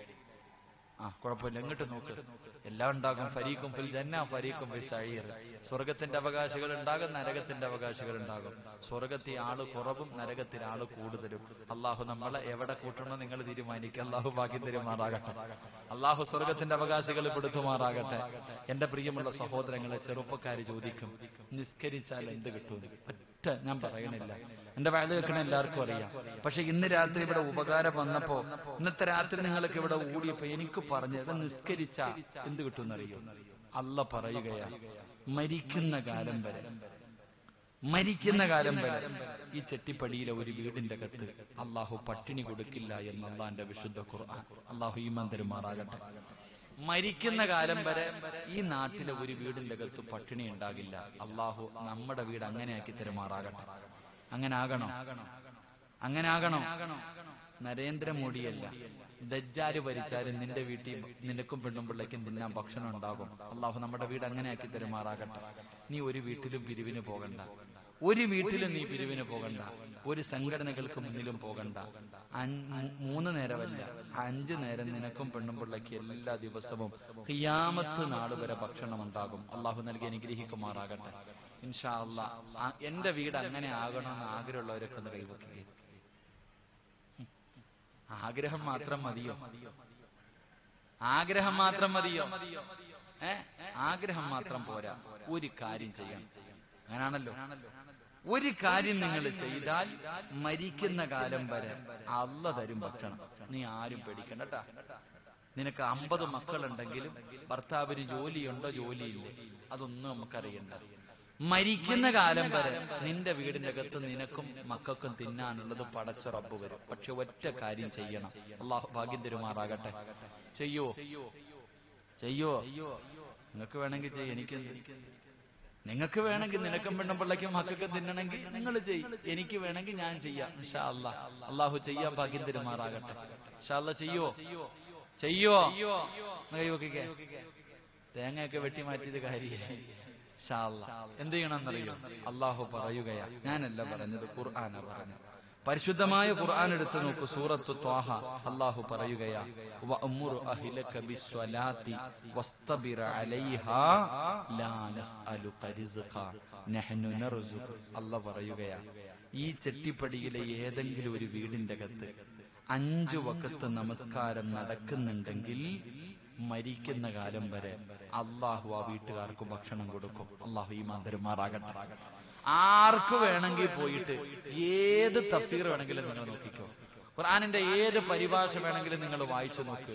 വഅമുർ അഹ്ലക ബിസ്വലാത്തി വസ്തബിർ അലൈഹാ ലാ നസ്അലുക റിസ്ഖ നഹ്നു നർസുഖുക. അല്ലാഹു പറയാ, ഞാനാ റബ്ബ്, ഞാനാ റിസ്ക് തരുന്നവൻ, നീയല്ല ഉണ്ടാക്കുന്നത്. അതുകൊണ്ട് 5 വഖത്ത് നീ നിസ്കരിക്കണം. പെണ്ണും പിള്ളയെ മക്കളെ നിസ്കരിപ്പിക്കണം. മോടി ഭരിച്ചാലും കാലം ഭരിച്ചാലും ഭക്ഷണം ഞാൻ തരും. അള്ളാഹു ഈമാൻ തരുമാറാകട്ടെ. അള്ളാഹു ഈമാൻ തരുമാറാകട്ടെ. ചെയ്തൂടെ മരിക്കുന്ന കാലം വരെ ഭക്ഷണത്തിന് തടസ്സം ഉണ്ടാകാതിരിക്കണമെന്ന് ആഗ്രഹിക്കുന്ന ഒരു കൈപൊക്കിക്ക്. മരിക്കണ കാലം വരെ പട്ടിണി ഉണ്ടാകില്ല. ഭക്ഷണം ഖുർആനിലെ 2 ആയത്താരെങ്കിലും ഭക്ഷണം കഴിക്കുന്ന സമയത്ത് ഓതിയാൽ അള്ളാഹു ഒരിക്കലും അവനെ പട്ടിണിക്കിടില്ല എന്ന് നബിയിനാ റസൂലുള്ളാഹി. നിങ്ങൾ എന്താ വിചാരിച്ച ഖുർആൻ വെറുതെയാന്ന്?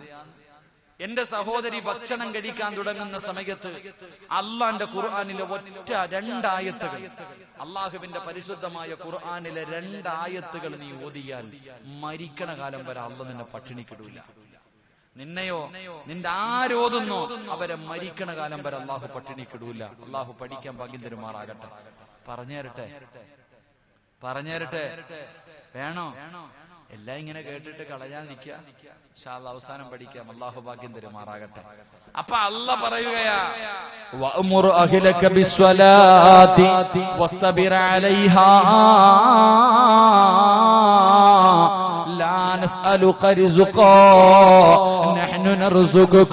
അല്ലാഹു പറയുകയാണ്, ഒന്നാമത്തെ പ്രതിഫലം ചെട്ടിപ്പടിയിലുള്ള ഓരോ ചെറുപ്പക്കാരോടും ഓരോ വാപ്പയോടും ഒരുപാട് ഉമ്മമാരോട് അല്ലാഹു പറയുന്നു, മരിക്കുന്ന കാലം വരെ അല്ലാഹു നിനക്ക് റിസ്ഖ് മുടക്കൂല. അല്ലാഹു മരിക്കുന്ന കാലം വരെ നിന്റെ വീടിന്റെ അകത്ത് ഭക്ഷണം തരും. 2 വൽആഖിബത്തു ലിത്തഖ്വാ.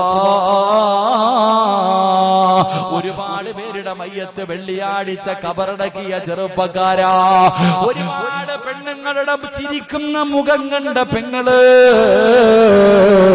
നിനക്കൊരു നല്ല മരണം വേണോ ആയിഷ? നിനക്കൊരു നല്ല മരണം വേണോ ഫാത്തിമ? നിനക്കൊരു നല്ല മരണം വേണോ ആമിന? നിസ്കരിക്കു പെണ്ണേ. മയ്യത്ത് കാണാൻ വരുന്നവരുടെ മുഖത്ത് നോക്കി ചിരിക്കാനുള്ള അവസരമാ അല്ലാഹു തരുന്ന പ്രതിഫലമാണ് പറയുന്നത്. അതുകൊണ്ട് എന്റെ പ്രിയമുള്ളവര്, എന്റെ ചെറുപ്പക്കാരോട് പറയുന്നു, നിസ്കാരം ഉപേക്ഷിക്കല് മക്കള്. എന്റെ ഉമ്മമാരോട് പറയുകയാ, ഭർത്താവിനെ നിർബന്ധമായിട്ടും പള്ളിയിൽ പറഞ്ഞു വിടൂ. നിന്റെ മക്കളെ പറഞ്ഞു വിടൂ. നീയാണ് നിന്റെ ഭർത്താവിനെയും മക്കളെയും നന്നാക്കേണ്ടത്. നിന്നെ കൊണ്ടതിന് കഴിയുമല്ലോ. ലോകത്ത് എത്രയോ പെണ്ണുങ്ങളെ തലതിരിഞ്ഞ ഭർത്താവിനെ നന്നാക്കിയ ചരിത്രമുണ്ട്. തലതിരിഞ്ഞു പോയ മക്കളെയും നന്നാക്കിയ ചരിത്രമുണ്ട്. പക്ഷേ വീടിലെ പെണ്ണ് പിഴച്ചാ പോയി പെങ്ങള്. പറഞ്ഞിട്ട് കാര്യമില്ല പെങ്ങള്. അതുകൊണ്ട് എന്റെ പ്രിയമുള്ളവരോട് അല്ലാഹുവിന്റെ പരിശുദ്ധമായ ഖുർആനിലെ ഒരു ആയത്ത് ഓതിയിട്ട്, പടച്ചവനെ, ആരെങ്കിലും ഭക്ഷണം കഴിക്കുന്നതിന് മുമ്പ് ഖുർആനിലെ ഈ 2 ആയത്ത് ഓതിയാ മരിക്കുന്ന കാലം വരെ അല്ലാഹ് അന്നം മുടക്കൂല. അത് വീടിന്റെ അകത്താകട്ടെ, അല്ലെങ്കിൽ ഈ ഗവൺമെന്റ് കെട്ടുന്ന ജയിലിന്റെ അകത്താകട്ടെ, എവിടെയാണെങ്കിലും ഈ ആയത്തോതിയ അല്ലാഹു മരിക്കുന്ന കാലം വരെ നിനക്കന്നം മുടക്കൂല. അതുകൊണ്ട് എന്റെ പ്രിയമുള്ളവരോട് പറയുകയാണ്, എന്റെ ചെറുപ്പക്കാരോട് പറയുകയാ, മോനെ നടക്കടാ. ഫുട്ബോൾ കളി കാണാൻ കൊച്ചി വരെ പോകുമല്ലോ, ക്രിക്കറ്റ് കളി കാണാ തിരുവനന്തപുരം വരെ പോകുമല്ലോ. മോനെ എന്തേടാ പള്ളിയിലേക്ക് നടക്കാത്തത്? വാപ്പാ, പള്ളിയിലേക്ക് ജമാഅത്തായി നമസ്കരിക്കാൻ നടന്നു പോകാൻ പറഞ്ഞാ നിനക്ക് ആരോഗ്യമില്ല. പക്ഷേ കൊളസ്ട്രോള് കൂടി, ബ്ലോക്ക് വന്നു, ഹോസ്പിറ്റലിൽ കൊണ്ടുപോയപ്പോ ഡോക്ടർ പറഞ്ഞു നടന്നില്ലെങ്കിൽ തീർന്നു പോകുമെന്ന്. പാപ്പ പള്ളി പോ, നടക്കാൻ വയ്യ. പാപ്പ പള്ളി പോ, നടക്കാൻ വയ്യ. ഡോക്ടർ പറഞ്ഞു കൊളസ്ട്രോള് കൂടുതലാ, നടക്കണം, ഇല്ലെങ്കിൽ ചത്തുപോകും. ആര് പറഞ്ഞു? ഡോക്ടർ പറഞ്ഞു. ഡോക്ടർ എന്താ പറഞ്ഞേ? എടാ പള്ളിയിൽ അല്ല പറഞ്ഞു നടക്കടാ പള്ളി. വയ്യസ്താതെ, നടുവേദന, ആ വേദന, ഈ വേദന, ഒരു ചുവട്ടടി വെക്കാൻ വയ്യ. വയ്യാതെ പൊക്കിയെടുത്ത് തിരൂര് കൊണ്ടുപോയി, അല്ലെങ്കിൽ കോഴിക്കോട് കൊണ്ടുപോയി, നിംസി കൊണ്ടുപോയി, കിംസി കൊണ്ടുപോയി. ഡോക്ടർ പറഞ്ഞു കൊളസ്ട്രോൾ ഒക്കെ കൂടുതലാ വാപ്പ, രാവിലെ എഴുന്നേറ്റ് നടക്കണം, ഇല്ലെങ്കിൽ നീ ചാവും. എഴുന്നേറ്റ് പോവോ? ആലോചിക്ക്. പെണ്ണുമ്പിള്ള അലാറം വെക്കും, ജീവിതത്തിൽ ഇന്ന് വരെ അവൾ എഴുന്നേറ്റിട്ടില്ല. അവൾ 5 മണിക്ക് അലാറം വെച്ചിട്ട് എഴുന്നേക്ക്, സ്വർഗത്തിൽ പോകാം, എഴുന്നേക്ക്. രാവിലെ വിളിച്ചുണർത്തിയിട്ട് പറയുമ്പോ നടക്കാൻ പോകാം. കൂട്ടിന് അവളും വരും. ഭർത്താവിനെ ഒറ്റയ്ക്ക് വിടൂല, അത്രയും സ്നേഹം. രാവിലെ 4 മണിക്ക് 5 മണിക്കൊക്കെ ഇങ്ങനെ നടക്കുന്ന കാണാൻ റോഡിലൂടെ. ഭർത്താവ് ഇങ്ങനെ നടക്കും, ഭാര്യ ഒരു കമ്പും കൈ വെച്ചിട്ടുണ്ട്, പട്ടി വന്നാതല്ല. എന്തൊരു സ്നേഹം എന്നറിയാം. ഈനാമ്പേച്ചിക്ക് മരപ്പട്ടി കൂട്ടെന്ന് പറയണ പോലെ. എന്നാ ഏതെങ്കിലും നിന്റെ കെട്ടിയവന് രാവിലെ സുബഹിക്ക് പള്ളി പറഞ്ഞു വിട്ട് നോക്ക്, കൊളസ്ട്രോൾ അല്ല, ഒരു രോഗം ഉണ്ടാവൂല. പ്രഷറും ഷുഗറും കൊളസ്ട്രോളും. എന്റെ പ്രിയമുള്ളവരെ, ശാസ്ത്രം യൂട്യൂബിലൊക്കെ കയറി നോക്ക്, എല്ലാ അസുഖം മാറാനുള്ള എളുപ്പവഴി. ഏകദേശമുള്ള പ്രായമുള്ളവര്, ഏകദേശമുള്ള സർവ്വ രോഗങ്ങളും മാറാനുള്ള എളുപ്പവഴി എന്തെന്നറിയോ?